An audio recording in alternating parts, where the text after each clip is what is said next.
There's a God who made you in his image. He wants to get back in a relationship with you. He has a way for you to do that through his son, a perfect sacrifice. I gave my life to Jesus many years ago, and it's the greatest decision I ever made. Maybe you're new to the church, maybe you've never been here before, then I plead with you to do that. And that's really the why in what we do, isn't it? And that's the why in what I do. This is exactly what the Bible tells us, and it's more applicable today than ever before. There is a God, and you are not him.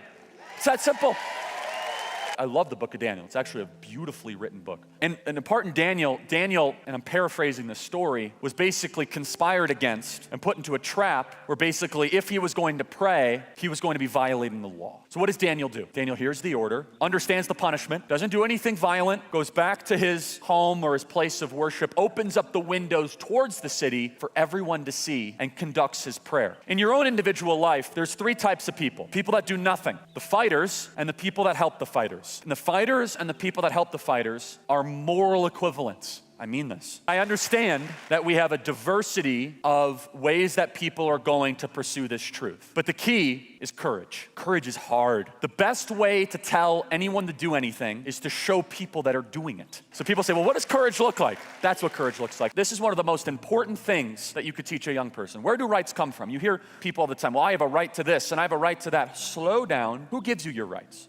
God gives you your rights. You're exactly right. The Constitution's so amazing, and it's the longest lasting political document because it was not written for the times, it was written to stand the test of time. And so the founding fathers were so brilliant, and they understood that the raw material that they were dealing with, the raw material were human beings. We're pretty awful. So when you deal with the raw material of selfish, sinful, broken human beings, and you're able to create anything that is at least better, you're doing okay. So the founding fathers knew this verse, Genesis 8. Now, any Christian who says that human beings are naturally good is ignoring this truth in the Bible.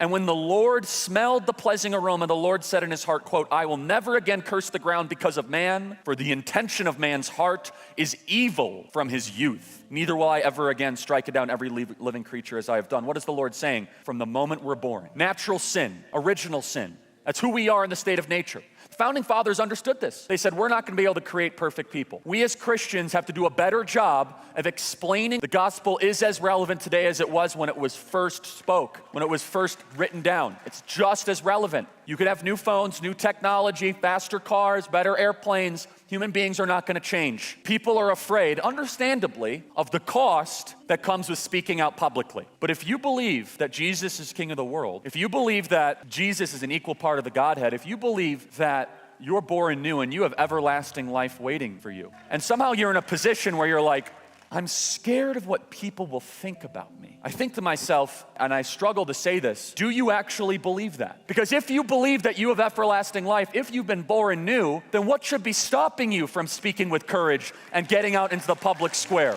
Nothing. The parable of the talents, I think, is the best application for this. In short, the wisdom of the parable of the talents is that if you are given more, you're expected to multiply what you've been given and you will be judged accordingly. That's the short wisdom of it.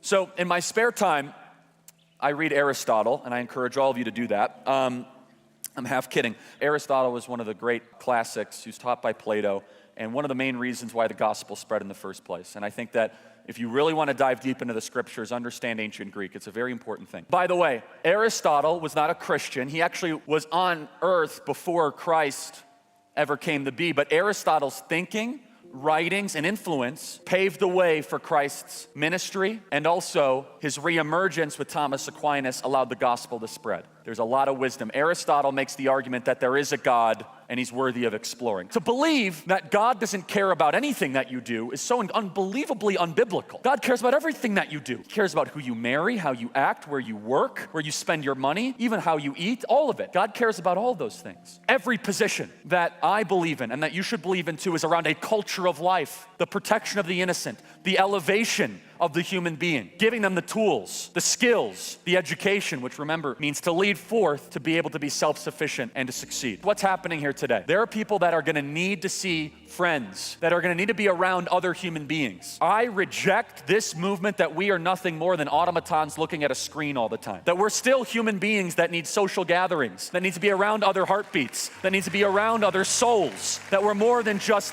the lens that we look through. God bless you guys. Thank you so much.